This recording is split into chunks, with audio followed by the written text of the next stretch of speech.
The truth does not require your belief. The truth is real. You can beat it on the ground, you can rip it apart, you can look inside it. Nobody needs to guard the truth from inspection. Nobody needs to tell you that, you can't look behind the stage.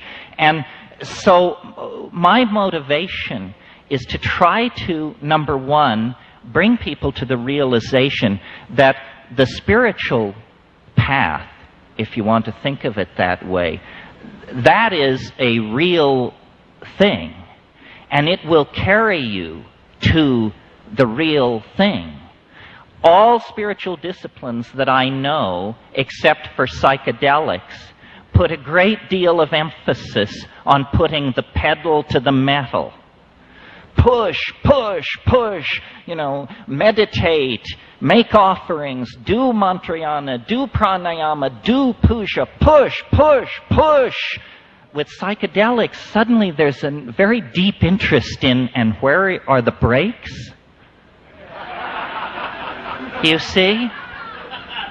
You're no longer pushing. Once you get to the psychedelics, seeking is an attitude which ill becomes you.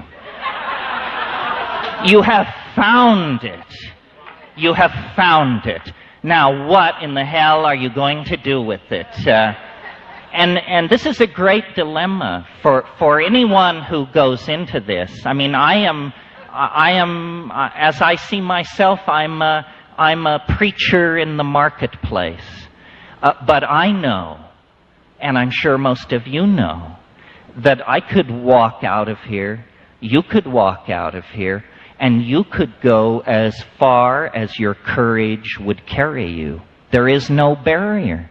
There are no more barriers. You can go as far as your fucking courage will carry you. And at that point, you have to ask the question, do I want to be the mad monk of Cold Mountain?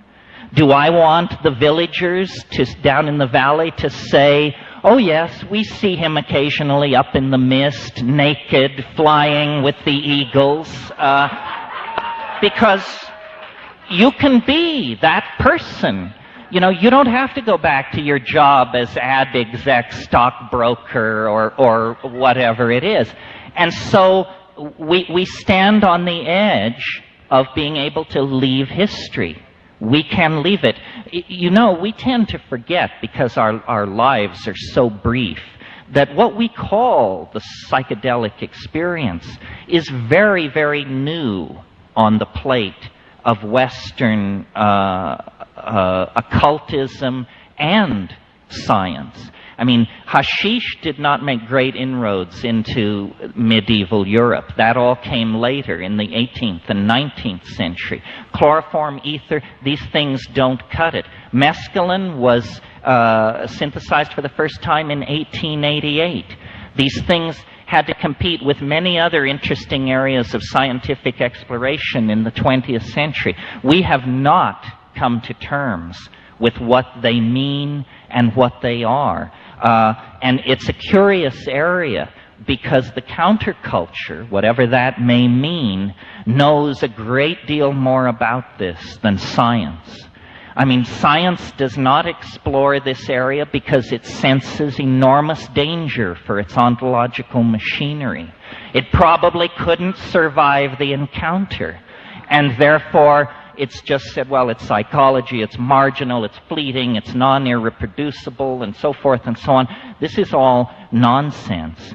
You can, by unplugging the telephone, by fasting for 6 hours, and by taking 5 dried grams of Stropharia cubensis in silent darkness, you can go up to the great simulacra of human explorers, Hypatia, Maria, Newton, Da Vinci. You can take that ride. I have the feeling that when we go into those psychedelic spaces, we not only see things no one has ever seen before, we see things no one will ever see again.